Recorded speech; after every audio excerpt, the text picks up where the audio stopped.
청소년을 위한 철학자 이야기. 아우구스티누스. 신의 은총에 순종하는 이성. 교회의 수호자. 거의 모든 종교가 순환의 역사를 지니고 있지만 기독교만큼 수많은 공격과 위협에 시달린 종교는 찾아보기 힘들다. 기독교의 역사는 박해와 고통 그 자체이다. 그러나 많이 짓밟힌 잡초가 더 잘 자라듯 기독교는 숱한 탄압 속에서 오히려 더욱더 건강하게 성장하였다. 수많은 순교자들의 피를 딛고 마침내 313년 기독교는 로마 제국 내에서 영원히 종교적 관용을 누릴 수 있도록 보장한 밀라노 칙령에 의해 믿음의 자유를 얻어내기는 하였지만 여전히 초기 교회는 수많은 이교도들의 표적이 되곤 하였다. 기독교는 이들과 논쟁을 벌이고 설득하는 가운데 성경의 사상과 이념을 정교하게 다듬어 나갔다. 이때 다른 종교에 맞서 기독교를 옹호하는 이론을 세우고 정리한 성직자들을 우리는 교회의 아버지라는 뜻의 교부라고 부른다. 아우구스티누스 354에서 430은 대표적인 교부 중의 한 사람이다. 그는 젊은 시절 3세기경 페르시아의 마니가 창시한 마니교에 빠져 방황하였을 뿐 아니라 세속적인 성공과 쾌락을 모두 경험해본 사람이기도 하였다. 그러나 눈물로 땅을 적신 어머니 모니카의 간절한 설득으로 기독교로 개정한 뒤 젊은 시절의 뼈아픈 경험을 바탕으로 그 시대에 가장 뛰어난 교회의 이론적 수호자가 되었다. 그의 철학은 교회의 사상적 토대가 되었고 이 때문에 그는 카톨릭 교회에서 성인으로 추앙받고 있다. 방황의 시절. 성 아우구스티누스는 354년 지금의 알제리 북부에 해당하는 누미디아에 있는 로마의 속지 타가스테 지금의 알제리 스크라스에서 태어났다. 아버지는 농장을 갖고 있으면서 관직을 맡고 의회에도 나가는 전형적인 중산층 로마인이었고 어머니 모니카는 생각이 깊고 자상할 뿐 아니라 신앙심이 매우 두터웠다.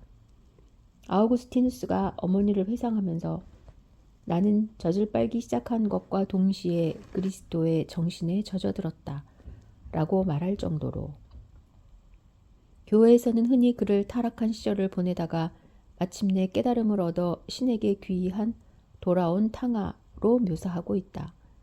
아우구스티누스도 유명한 고백록에서 죄책감에 가득 찬 눈으로 자신의 어린 시절을 되돌아보곤 하였다. 하지만 사실 그는 소문만큼 그렇게 대단한 악동은 아닌 듯하다. 그가 그토록 후회한 학교에서 선생님의 매가 두려워 억지로 공부하고 남의 집 정원에서 재미로 배를 서리에 먹는 정도의 일들은 그 또래의 아이들이라면 흔히 할 수 있는 일이기 때문이다. 아버지는 그가 제대로 교육받고 사회적으로 출세하기를 바랐다. 따라서 그는 고향에서 초등교육을 마친 뒤 마타우라로 가서 문법 교육을 받고 다시 당시 아프리카에서 가장 큰 도시인 카르타고에서 수사학을 공부하였다. 순진한 학생이 큰 도시로 유학을 가게 되면 크고 작은 나쁜 유혹에 쉽사리 빠지게 마련이다. 그는 대도시 카르타고에서 공부도 열심히 하였지만 그만큼 나쁜 짓도 많이 익혔다. 혁명가로 자칭하는 불량 학생들과 어울려 다니기도 하고 연애에도 열심히여서 겨우 17살의 나이에 신분이 낮은 여자와 같이 살면서 아들까지 낳았다. 그러나 학자들은 그 당시 사람들의 생활은 몰락해가는 로마만큼이나 타락해 있었기 때문에 이런 그의 행동이 그다지 유별날 것도 없었으리라고 말하곤 한다. 아우구스티누스는 썩어가는 시대만큼이나 망가지고 있었던 것이다. 다만 아우구스티누스가 남달랐던 점은 다른 이들은 자신이 타락하고 있다는 사실조차 깨닫지 못할 때 자신이 무엇인가 잘못하고 있다는 사실을 끊임없이 의식하고 있었다는 것이다. 그의 말대로 어머니 젖을 빨기 시작하면서부터 스며들기 시작한 그리스도 정신 때문이었을까? 그는 방탕한 생활에 좀처럼 만족할 수 없었다. 쾌락은 순간의 기쁨을 주지만 결코 삶 전체를 행복하게 할 수 없다는 사실과 다른 어떤 올바른 길이 있지 않을까 하는 의문이 아우구스티누스의 머리에서 떠나지 않았던 것이다. 지적 갈등의 시작. 그 당시 수사학은 출세를 하기 위해서는 반드시 익혀야 하는 고급 학문이었다. 상업에 발달한 로마에서는 소송이 많았기 때문에 공적인 장소에서 자신을 변호하거나 상대방을 효과적으로 논파하는 기술은 사회생활을 하는데 매우 유용하였다. 아버지 뜻에 따라 출세하기 위해 카르타고로 유학을 온 아우구스티누스도 당연히 수사학을 공부하였고 눈에 띌 정도로 재주를 발휘하였다. 수사학의 기술을 익히기 위해 학생들이 주로 공부한 것은 키케로, 베르길리우스, 호라티우스 같은 사람들의 연설문과 작품이었다. 똑같은 책을 보더라도 단순히 출세를 목적으로 공부하는 것과 삶에 대한 문제의식을 갖고 공부하는 것 사이에는 엄청난 차이가 있는 법이다. 아우구스티누스는 이러한 로마 시대의 출세 지침서들 속에서 연설 기술보다는 오히려 올바른 삶의 방법과 진리에 대한 지식을 더 많이 얻었다. 특히 그를 감동시킨 것은 키케로의 철학의 권유였는데 이 책을 통해 진정한 행복이란 덧없이 왔다가 사라지는 재산이나 명성을 추구함으로써 얻어지는 것이 아니라 영원하고 변하지 않는 진리를 통해서만 얻어지는 것임을 깨달았다. 그러나 여전히 그는 이 영원하고 변하지 않는 진리가 무엇인지를 알지 못하였다. 아우구스티누스는 이러한 진리를 찾기 위해 어린 시절부터 어머니 모니카가 정성껏 가르쳐준 기독교의 가르침을 떠올리고 성경을 읽어보았다. 하지만 수사하게 현란한 말기술과 정교한 논리에 익숙한 그에게 단순하고 소박한 성경의 문구는 좀처럼 가슴에 와닿지 않았다. 그가 무엇보다 관심을 가진 문제는 왜 세상은 이토록 고통과 죄악으로 가득 차 있는가 하는 것이었다. 그리고 그는 어떻게 해야만 이토록 엉망인 세상에서 참된 행복을 얻을 수 있을지 끊임없이 고민하였다. 여기에 처음으로 아우구스티누스에게 해답을 준 사상은 그 당시 유행하던 마니교였다. 마니교는 선한 신과 악한 신의 세상을 나누어 지배한다고 설명한다. 현실 세계는 그 선악이 대립하고 싸우는 곳이다. 그런데 악은 욕구를 일으키는 육체에서 비롯된 것이고 선은 우리의 순수한 영혼에 해당된다. 따라서 선과 악이 끝없이 싸우고 있는 현실에서 선이 승리하여 우리가 행복을 얻으려면 우리는 육체적인 욕구를 억제하고 이성에 따르는 삶을 살아야 한다. 이러한 마니교의 교리는 세상의 악과 고통에 대해 고민하던 19 아우구스티누스에게 명확한 해석과 삶의 방향을 제시하였다. 그 뒤 그는 무려 9년 동안이나 마니교에 빠져 지냈다. 그러나 마니교는 결코 그에게 세상의 죄악을 설명해 줄 수 있는 완벽한 이론이 되지 못하였다. 죄악이 악인 신으로부터 비롯되는 것이라면 결국 악한 일을 한 사람에게는 책임을 물을 수 없지 않을까?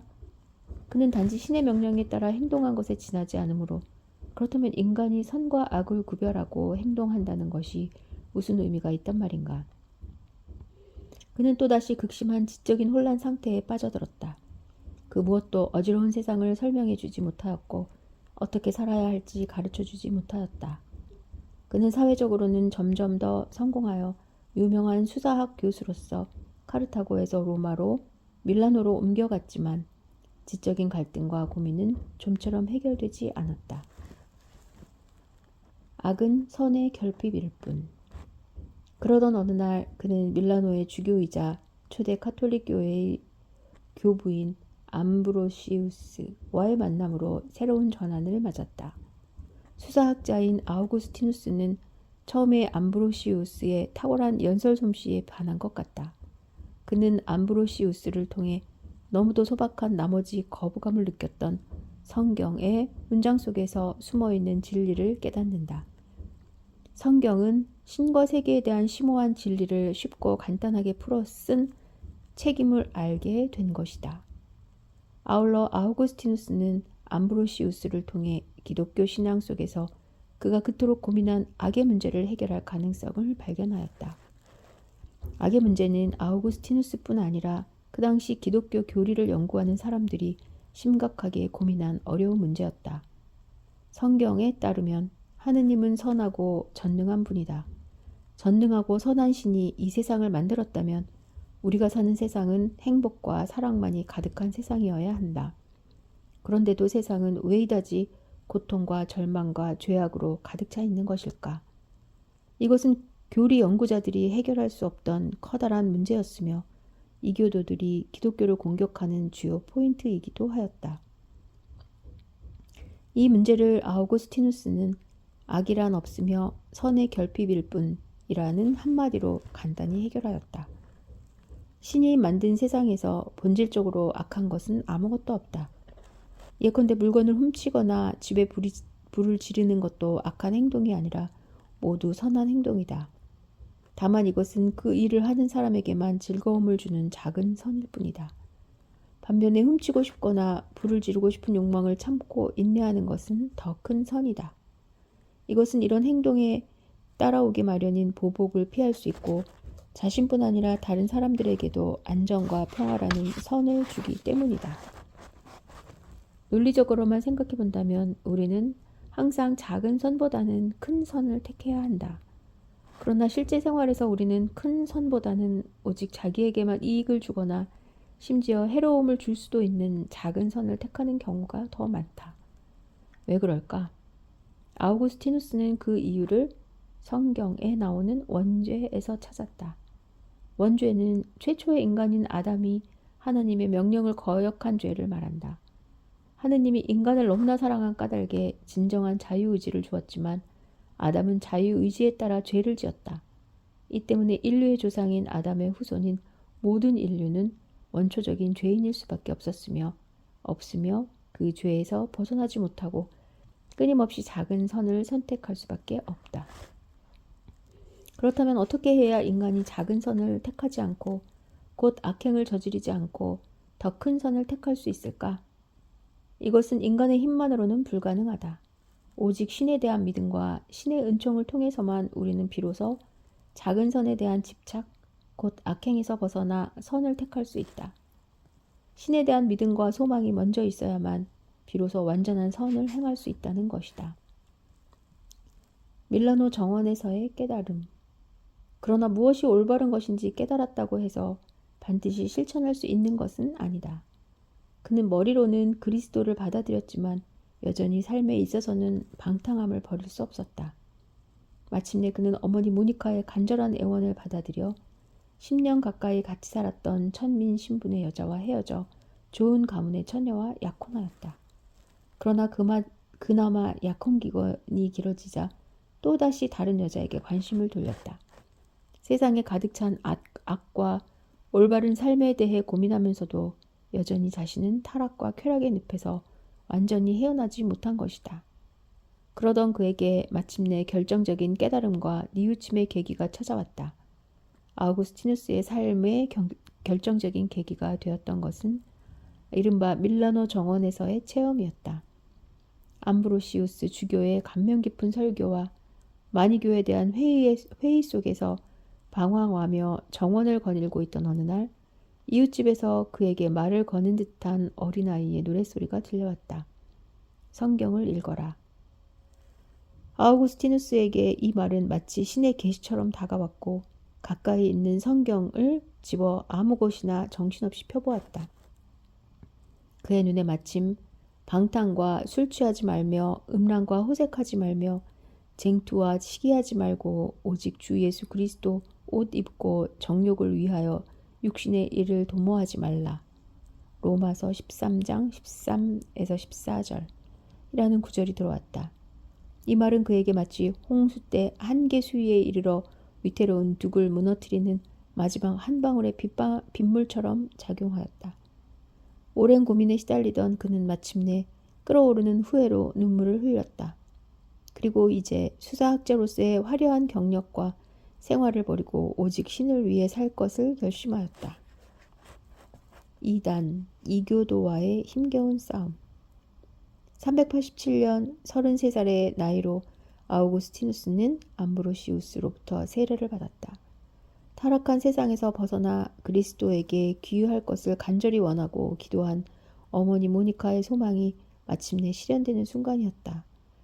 그는 화려한 도시 생활을 접고 고향으로 돌아가 기도하고 사색하는 공동체 생활을 시작하였다. 이때부터 그의 밑바닥 경험과 수사학자로서의 뛰어난 설득력과 문장 기술은 체계화되지 못한 이론 때문에 이교도들의 공격에 시달리던 기독교를 수호하는 데 빛을 발휘하기 시작하였다. 그는 조용히 묵상하고 기도하면서 지내기를 원하였지만 시대는 그를 절실히 필요로 하였다.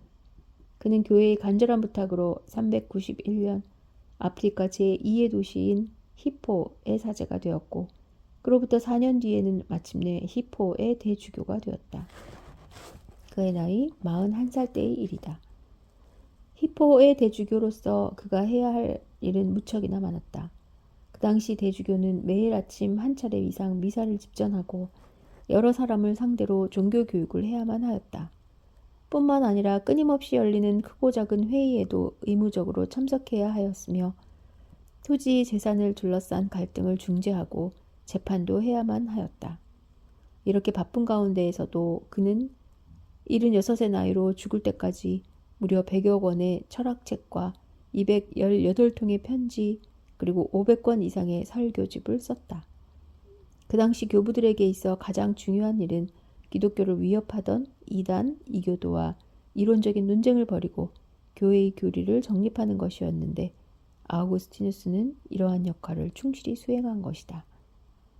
410년 게르만족 가운데 한 부족인 서고트족의 침략으로 서로마 제국의 수도 로마가 마침내 함락되고 말았다.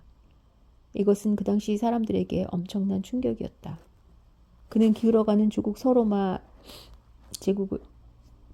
제국을 그리스도의 사상으로 재무장시켜 새로이 부흥시켜보겠다는 생각에서 유명한 신국론을 쓴다. 이 책에 따르면 인류 역사는 지상의 나라와 신의 나라 사이에서 벌어지는 엄청난 투쟁의 기록이다. 지상의 나라는 잔인하고 오만하며 방탕하지만 신의 나라는 믿음과 희망과 자비로 가득 차 있다. 지상의 사람들은 부를 쌓고 안정된 정치 제도를 만들어 놓으며 자신들의 삶이 충만하고 완성될 것이라고 생각한다. 그러나 옛날이나 지금이나 문명화되고 부유한 국가일수록 사람들의 삶은 오히려 타락하는 경우가 더 많다. 따라서 세속적인 부나 안정의 추구가 인간의 행복을 완성시켜준다고 볼 수 없다. 진정한 행복은 신의 나라에서 이루어지는데 여기서 사람들은 오직 신의 은총에 의한 구원만 추구한다. 이 속에서만 진정한 법의 정의와 개개인의 복된 삶이 보장받는 것이다. 지상의 나라와 신의 나라 사이의 싸움은 결국 최후 심판의 날 신의 나라의 승리로 끝을 맺을 것이다. 따라서 우리는 겸허한 신앙심으로 신의 은총을 바라는 삶을 살아야 한다. 그러나 신의 나라를 향한 그의 노력에도 불구하고 그의 조국 서로마 제국은 더 이상 회복할 수 없는 지경에 이르렀다. 마침내 유력의 반달족이 아프리카까지 건너와 히포를 포위하였고 76의 늙고 성실한 주교 아우구스티누스는 도시의 성벽을 둘러싸고 공격하는 반달족의 함성을 들으며 열병으로 눈을 감고 말았다. 나에게는 나 자신이 문제일 뿐. 아우구스티누스는 기독교가 세계 종교로 거듭나는 데 있어 이론적 기초를 다졌던 중요한 교부 중 한 사람이다. 그로부터 토마스 아퀴나스가 나올 때까지 근 800년간 그의 사상은 교회를 지탱하는 가장 든든한 버팀목으로 작용하였다. 기독교의 성인이라는 차원을 떠나 철학자로서의 그의 글을 살펴볼 때 우리에게 좀 더 중요한 것은 그의 철학하는 자세이다. 그는 내게는 나 자신이 문제일 뿐이라고 말하였다. 그의 사상의 출발점은 항상 자신에 대한 반성과 깨달음에 있었다. 그는 자신의 내면을 바라보고 끊임없이 반성하는 자세를 잃지 않았다. 그리고 자신은 항상 부족하며 신에 의하지 않고서는 결코 완전해질 수 없다는 겸손한 마음을 유지하였다. 현대는 나 자신의 삶이 가장 중요하고 가치 있는 것으로 여겨지는 시대이다. 나의 판단이 소중하고 나의 결정이 가장 중요하다. 이것은 종종 자신이 가장 뛰어나고 완전한 존재라는 착각을 불러일으키곤 한다. 완전한 삶은 자신이 불완전한 존재라는 것을 끊임없이 깨닫는 가운데 이루어진다. 이런 자세를 잃어버린 오만한 삶은 자신과 세상을 오히려 황폐하고 초라하게 만들 뿐이다. 점점 반성하는 마음을 잃고 자신의 선택과 욕구만을 소중하게 생각하는 현대인들에게 철학자 아우구스티누스가 던져주는 삶의 교훈은 바로 여기에 있다.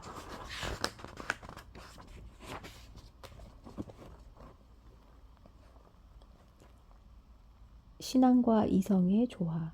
토마스 아퀴나스. 큰소리치는 사람은 무섭지 않다.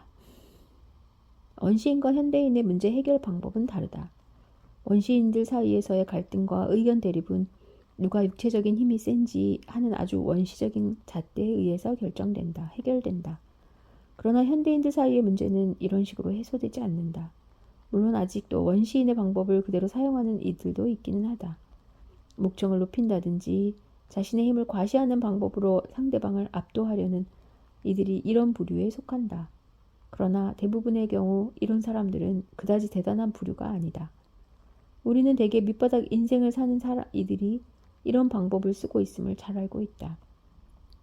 정작 무서운 사람들은 차분하고 친절한 어조로 무엇이 잘못되었는지를 논리적이고 치밀하게 지적할 뿐 아니라 상대방이 자신의 뜻을 따르지 않았을 때 생기는 불이익이 어떤 것인지를 설명하며 등에 땀이 흐르게 만드는 사람이다. 이런 사람은 실제로 사회적으로 힘이 세며 사회의 다른 구성원들이 그의 의견을 수긍한다는 점에서 함부로 대하거나 무시할 수 없다. 토마스 아퀴나스 1224에서 1369는 후자에 속하는 사람이다. 그는 기독교 신학의 체계와 논리를 체계적으로 정립한 카톨릭의 성인이다.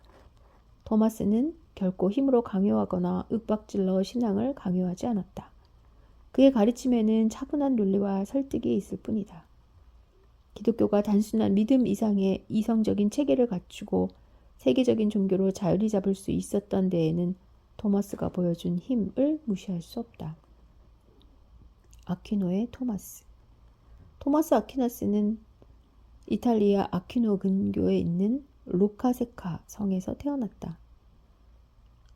아퀴노 마을은 로마와 나폴리 중간에 위치해 있으면서 당시 교황과 시칠리아 황제 사이에서 벌어진 분쟁에 자주 휘말리던 지역이었다. 이곳을 지배하는 귀족인 아버지 란돌포는 커다란 두 세력의 틈바구니에 낀 영지를 힘으로 지킨 무장이었다고 한다. 기록에 따르면 토마스는 체격이 무척 컸을 뿐만 아니라 한 번 하기로 한 일은 절대로 포기하거나 물러서지 않는 승부사 기질을 지녔다고 하는데 이런 모습은 무장인 아버지를 닮은 것이 아닌가 싶다. 토마스는 사남 5녀 중 막내였다고 하며 어린 시절은 여느 귀족 자제들과 다르지 않게 보냈다. 당시 귀족들은 수도원에서 초등교육을 받는 것이 보통이었으므로 토마스도 5살 때 좋은 생활 습관을 익히고 읽고 쓰기를 배우기 위해 인근 몬테카시노의 베네딕토 수도원으로 보내졌다. 나아가 토마스의 부모는 막내 아들이 이곳에서 교육받은 후에는 베네딕토 수도회에 정식으로 가입하기를 바랐다. 아들이 커서 이 수도회의 원장이 된다면 가문의 영광이 될 뿐 아니라 수도원의 막대한 재산도 차지할 수 있기 때문이었다. 그러나 이런 부모님의 야심과는 달리 정작 어린 토마스가 수도원 생활을 통해 익힌 것은 학문 연구자로서의 생활 태도였다. 그는 수도원 도서관에 파묻혀 지내며 사람보다는 책에 더 익숙한 아이로 커갔다. 게다가 산속의 고요와 한적함은 친구들과의 수다보다는 조용히 묵상하는 것을 더 좋아하는 품성을 기르게 하였다. 토마스는 출세에는 전혀 뜻이 없는 아이였다. 그는 책에서 시작하여 책으로 끝나는 학자의 삶을 살 운명이었다. 토마스 납치 사건. 1239년 13살의 토마스는 더 깊이 공부하기 위해 나폴리 대학으로 유학을 떠났다. 이곳에서 그는 자신의 인생을 결정지었다고 해도 좋을 만한 2번의 만남을 겪었다. 그중 하나는 당시 만물 박사로 널리 알려진 알베르투스 마그누스를 만난 것이다. 알베르투스는 당시의 유럽에서 한참 일기 시작한 아리스토텔레스 붐과 밀접한 관련이 있다. 아리스토텔레스는 서양 사상의 뿌리가 되는 고대 그리스 철학에 있어 플라톤과 쌍벽을 이루는 철학자이다. 하지만 무슨 이유에서였는지 그의 사상은 무려 1000년 이상 유럽 사회에서 잊혀져 왔다. 연예계에서는 종종 국내에서는 뜨지 못한 가수가 해외에서 인기를 누려 거꾸로 국내 무대로 컴백하는 경우가 종종 있는데 13세기의 철학계에서는 아리스토텔레스가 바로 그런 경우였다. 본고장에서 천대받다가 아랍 세계에 수출되어 큰 인기를 끈 아리스토텔레스의 사상이 이때 와서야 비로소 라틴어로 번역되어 유럽 학자들의 관심을 끌기 시작한 것이다. 당시의 유럽은 기독교 신앙이 지배하던 시기였다. 이 시대의 사상적 분위기는 한마디로 알기 위해서 믿는다 라는 말로 요약할 수 있을 것이다. 신에 대한 믿음은 모든 논리적인 사고 위에 있는 것으로 신과 세계에 대해 철저하게 합리적이고 논리적으로 따져 묻는 것은 세속적일 뿐 아니라 신앙을 위협할 수도 있는 것으로 여겨졌다. 나아가 일상의 경험 세계는 죄악으로 가득 차 보잘것없다고 여겼으며 진정한 세상은 천상의 세계이고 오직 정신적인 것만이 가치 있다고 여겨졌다. 이에 대해서 아리스토텔레스는 정신적인 것뿐만 아니라 우리의 경험과 현실 세계도 중요하게 여겼고 논리적이고 이성적인 사유를 통해서도 신과 세계를 바로 알 수 있다고 주장하였다. 때문에 당시 기독교 사회에서는 아리스토텔레스를 이단시하는 경향이 강하였다. 그러나 알베르투스는 거꾸로 아리스토텔레스의 사상은 그 어떤 것보다도 기독교적이라고 주장하였다. 즉 이성과 신앙은 서로 대립되는 것이 아니라 서로 보완적이어서 신이 우리에게 준 이성을 최대한 발휘한다면 믿음은 오히려 더욱 강해져 구원에도 더 가까이 갈 수 있다는 것이다. 토마스 아퀴나스는 이러한 알베르투스와 아리스토텔레스의 사상에 강한 감명을 받았다. 그는 이성과 신앙은 신에게 가는 서로 다른 길임을 깨닫고 이후 이성적으로 논리적인 작업을 통해 신에게로 좀 더 가까이 다가가는 길을 택하였다. 아리스토텔레스와의 만남을 통해 아퀴나스의 학문적 삶이 결정되었다면 실제 생활을 결정지은 것은 알베르투스가 속해 있던 도미니크 스도회와의 만남이었다.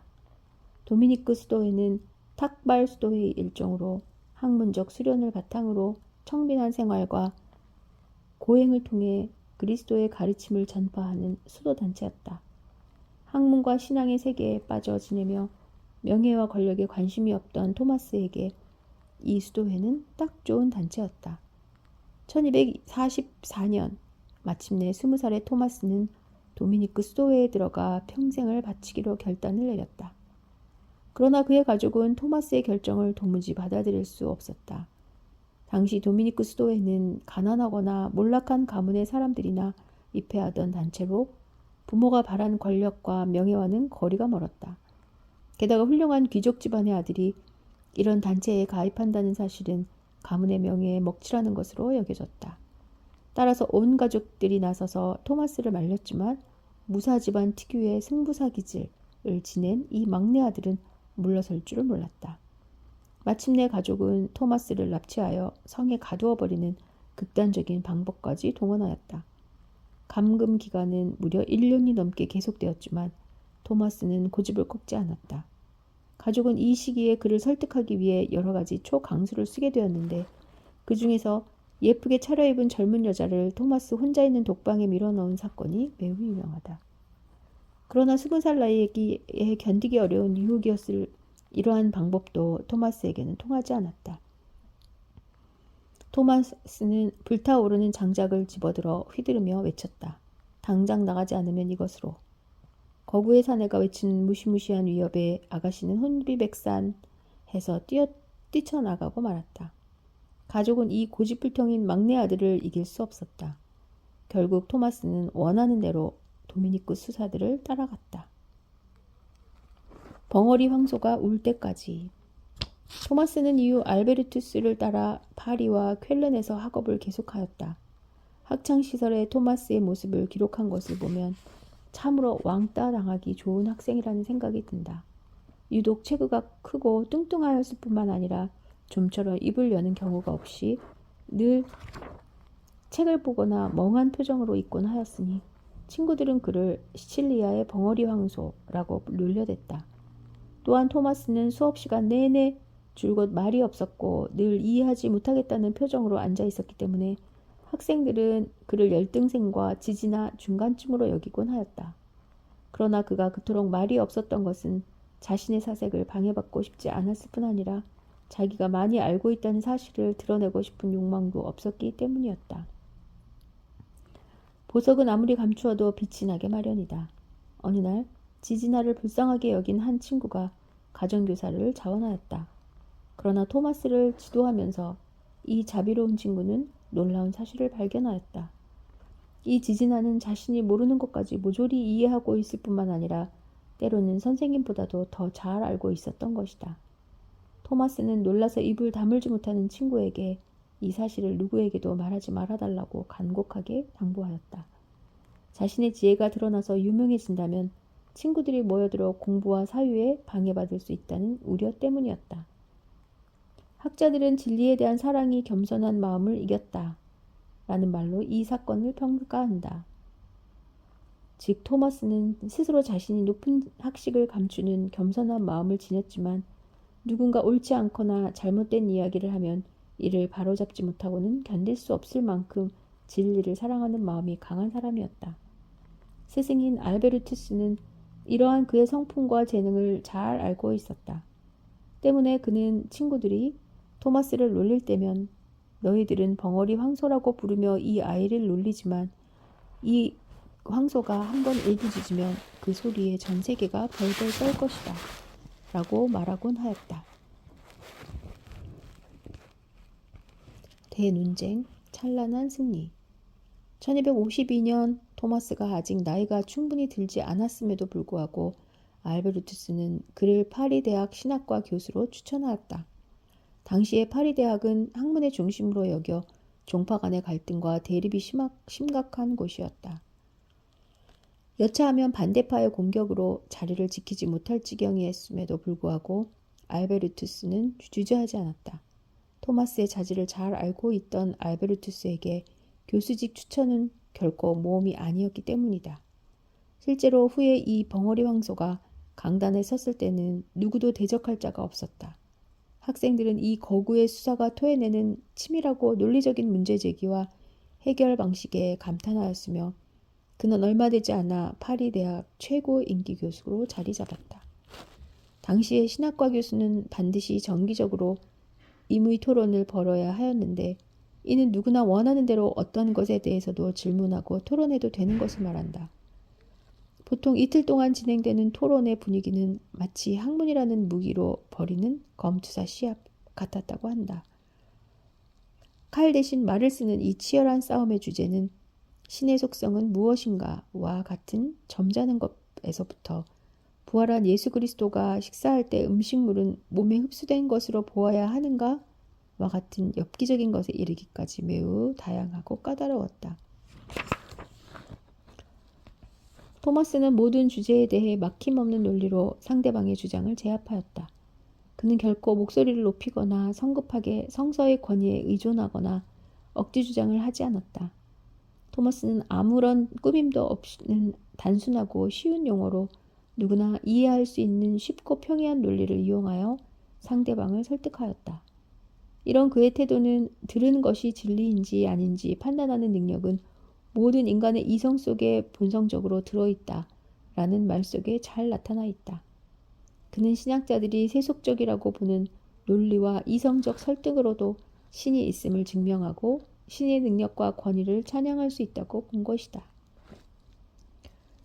교회와 국가는 신에게 가는 서로 다른 길일 뿐. 되도록 교수 경험이 있는 사람을 많이 만든다는 도미니크 회의 방침에 따라 2년 후인 1259년 토마스는 다른 수도회원에게 교수직을 넘겨주고 강단에서 물러났다. 파리 대학 교수가 될 때까지의 삶이 책에서 시작하여 책으로 끝나는 생활이었다면 퇴직 후의 생활은 다양한 사회활동의 연속이었다. 이탈리아로 돌아온 그에게는 영주를 비롯한 수많은 이들의 강연과 도움 요청이 쏟아져 들어왔다. 수많은 회의에 의무적으로 참석해야 하였으므로 때로는 이단으로 몰린 신학자들에 대한 변호를 맡기도 하였다. 책과 사색에 몰두한 생활을 하던 토마스에게 이런 활동이 결코 편할 리는 없었을 것이다. 그럼에도 불구하고 신학대전, 대이교도 대전과 같은 그의 방대한 저작들은 대부분 이 시기에 쓰여지기 시작하였다.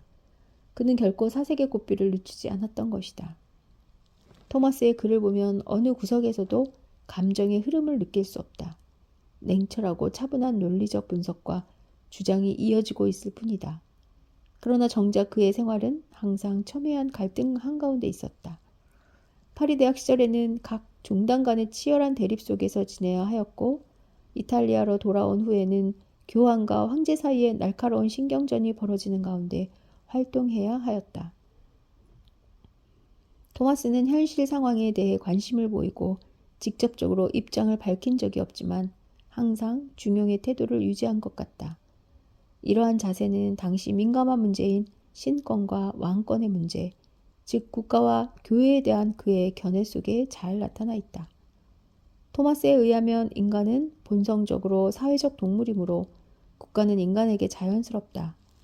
국가는 사람들에게 행복에 도달하기 위한 기준을 마련해 준다. 그런데 인간에게 있어 최고의 행복이란 신을 직관하는 것이다. 이러한 행복은 우리가 이성적으로 사고하여 신이 부여한 세계의 질서인 자연법을 알고 이에 따라 선을 쫓고 악을 피하는 생활을 할 때 비로소 얻을 수 있다. 마찬가지로 국가도 자연법에 따라 사람들을 다스리고 행복으로 이끌 때 사회의 공동선을 실현할 수 있다. 반면 교회는 국가가 추구하는 공동선보다 더 소중한 신을 향한 초자연적 목적을 추구해야 한다. 따라서 종교적 구원이나 신에 관한 문제에 있어서는 국가는 교회에 복종해야 한다. 그러나 이 말은 국가가 교회보다 못하다는 의미는 아니다. 국가는 자연법에 따라 사회를 유지하고 사람들을 행복하게 하는 것만으로도 그 자체로 가치가 있다. 국가와 교회는 대립하는 것이 아니라 신을 향해 가는 서로 다른 두 길을 따름이라는 것이다.